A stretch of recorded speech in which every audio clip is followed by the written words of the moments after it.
So today, right now, we're going to talk a little bit about probably the most important part of our entire experience when it comes to safety is hydration, right? It's depending on the heat, the weather, depending on the elevation that we're going to get at. It is super important to stay hydrated both before and during any sort of activity. So we have some different options here. You know, a lot of people might take a standard water bottle. There's a lot of pros and cons to this. Something that maybe few less have heard about is the hydration pack. These are super simple, convenient to be hands-free. And one of the greatest things about a hydration pack is it sticks out of your pack so you don't have to dig in every time you want to get a drink. Therefore, you're more apt to drink more often, right? So I highly suggest bringing a combination of both. I highly suggest most people bring a hydration pack in some capacity. General rule, everybody should be trying to take in anywhere from 12 to 24 ounces every hour. But there's also a lot more that you lose than just water, right? So you lose a lot of electrolytes, you lose a lot of these other key essentials to kind of keep you from cramping and having other issues, especially if it's super hot outside. That altitude sickness generally just kind of festers, makes worse, right?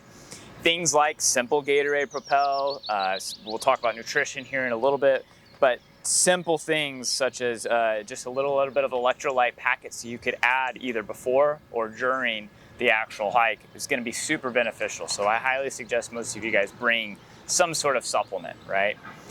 That's generally, like we said, for hydration, it's super important to bring at least 12, even up to 24 ounces for every single hour. So if you're going to be doing a hike that could be, 6-7 hours with us, you need to bring enough accordingly. And that's why we say bring, a combination of bottles also with hydration packs. Yeah, absolutely.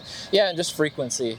Make sure you're taking in food and water frequently. Don't just bring enough to have 12, 20 ounces every hour and drink it all at once at lunch. You need to be sipping water, eating food throughout the day. Make sure you're energized and well hydrated.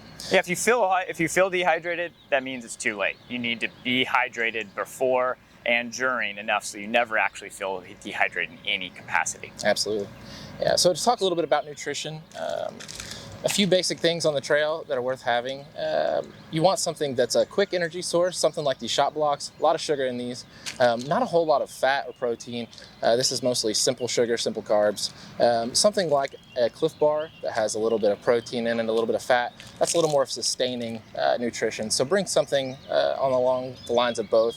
Probably do a lunch stop during the day, but as much as you can be taking in water, having a snack or two frequently throughout the morning during your hike, you're going to feel a whole lot better on the trail. Yeah, general rule along with the 12 to 24 ounces an hour, it's kind of, 300 to 500 calories at a minimum an hour. So if you look and really pay attention to the snacks that you're going to bring and what that caloric intake is of them, and think about, what do I need to eat every hour to try to get a minimum of 300 and even up to 400, 500, 600 calories per hour. Excellent. Yeah. The other thing to talk about in this kind of segment is altitude sickness, right? We are going to be at higher elevations. We're not anywhere near some of you guys that have been participating with us before at the elevations in Colorado or any of those, but some of these summits will be, between 8,000 and 9,000 feet, right? So super important. Again, the most important aspect about altitude sickness and to keep yourself from getting anywhere near altitude sickness is hydration, right? So the most important thing to do is actually before we actually start. Keep yourself super, super hydrated the night before. Try to avoid any form of alcohol or anything else is this dehydration that night before, and get super good sleep, right? So if you can get in early that day before or even a couple days before to kind of let yourself acclimate to that higher elevation, let yourself good thorough rest that day before, and then just start drinking great amounts of water even 2-3 days before the climb itself, and that's going to keep you the highest success rate of not having any issues.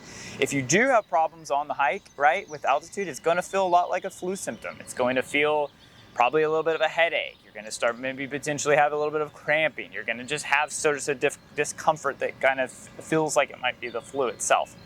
The most important thing there is to stop and reassess and just start to think about your body, right? So stop, really hydrate yourself, eat, see if that feels better, but just don't keep pushing through it, because it's generally, especially if you keep going up in elevation, it's generally going to get worse if you don't get it in control from the get-go, right? Absolutely.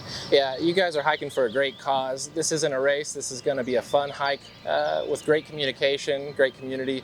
So we're going to pace ourselves. If you do start feeling sick, nauseous, feeling fatigued, any kind of precursor signs to altitude sickness, go ahead and let your group leader know. Stop them. We'll go ahead and get you some extra water, a little rest. A lot of this can be fought with just a nice, slow, steady pace up the trail.